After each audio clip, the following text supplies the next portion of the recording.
Okay, time now for top picks with our guest Gordon Reid. Number one today, Goldman Sachs, one of the giants of Wall Street.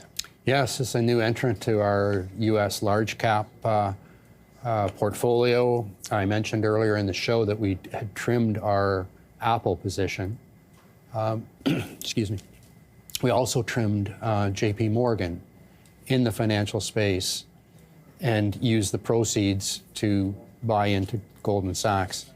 The capital markets business, we think, in 2025 is going to do extremely well, whether right at the beginning at the IPO stage or in terms of mergers and acquisitions. A lot of pent-up demand because of a very tight regulatory environment over the last, 4 to 6 years.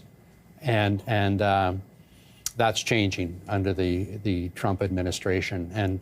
And we think Goldman is the key player in that area. We have a steepening yield curve, which is, of course, beneficial to a financial. So there's a lot of good things happening with the financial space. We wanted to add to it. And Goldman was a natural opportunity for us. Trades at an undemanding valuation, about 1.4 times book value. I mentioned that we trimmed our J.P. Morgan, actually cut it in half. Very much like J.P. Morgan, but it's trading over 2 times book. And as good a bank as it is, and we think it's probably the best bank in the world, that's a demanding valuation. So we like it, but we want it in good balance. And we think that this move will do that for us. So we're pretty happy about our positioning here. Okay, Goldman Sachs is number one. Number two, PulteGroup, ticker symbol PHM on the New York Stock Exchange. We've been talking about home builders a lot, and as we should, because I think there's, as I've said earlier in the show, very good opportunity here. And you can see that it's fallen quite precipitously. It's a mid-range home builder. Their average selling price of a home is somewhere just north of $500,000. They're a pretty big home builder in the United States. They're in 26 states, so roughly half of the states in the U.S. A lot of good things. Valuations, again, undemanding, as with Goldman Sachs, trading about 10 times earnings, which is really pretty good.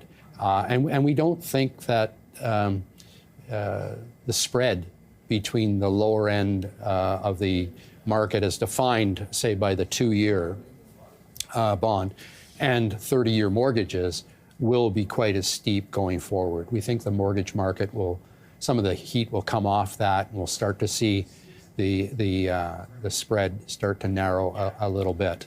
And that's going to be beneficial to the home builders.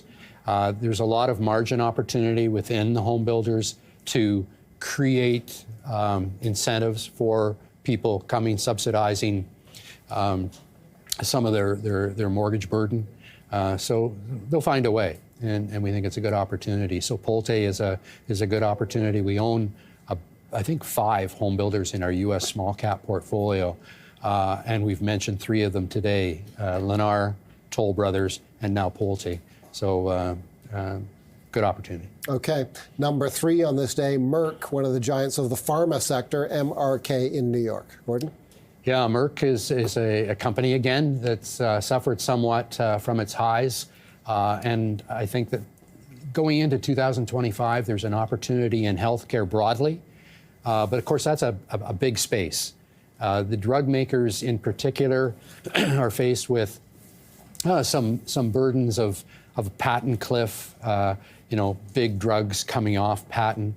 The biggest drug that Merck has is Keytruda, which is a wonderful, wonderful cancer drug, an oncology offering. And it's coming off patent starting in 2028. Many, many patents, of course, on this particular drug because, of course, Keytruda in its initial development is coming off patent, say, in 2028. But they've been able to combine Keytruda with a variety of other drugs to treat different types of cancers, and it's just been a very, very good drug for humanity and very, very profitable for Merck. So it's far enough away. At 10 times earnings, I think it's built in to the price. And they've got other drugs in the pipeline. Gardasil, of course, is a very big drug, a vaccine drug for HPV. So you know, they're filling in any spaces, and they've got a number of drugs.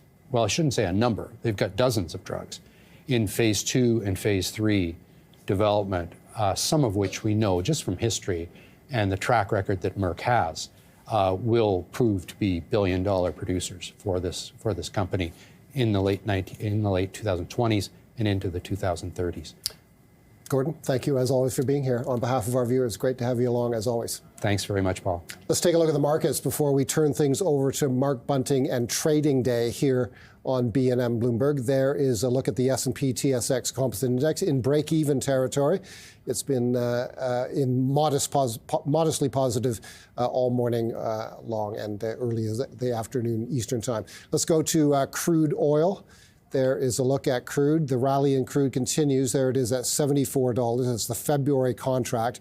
$74 is the price on West Texas Intermediate crude oil. Here's the U.S. dollar. Gordon referred to the remarkable strength in the greenback through the course of this program. There you see it. Look at the rally that we've seen in the greenback since the latter portion of September. That's the U.S. dollar versus a basket of international currencies known as the Dixie Index. It does include the Canadian dollar. Finally, here's a look at the price of gold. Gold stocks are moving today. They are some of the most active gainers, Lundin Gold among them. That's it for us on Market Call. We'll see you tomorrow right here on the program. In the meantime, Mark Bunting and Trading Day.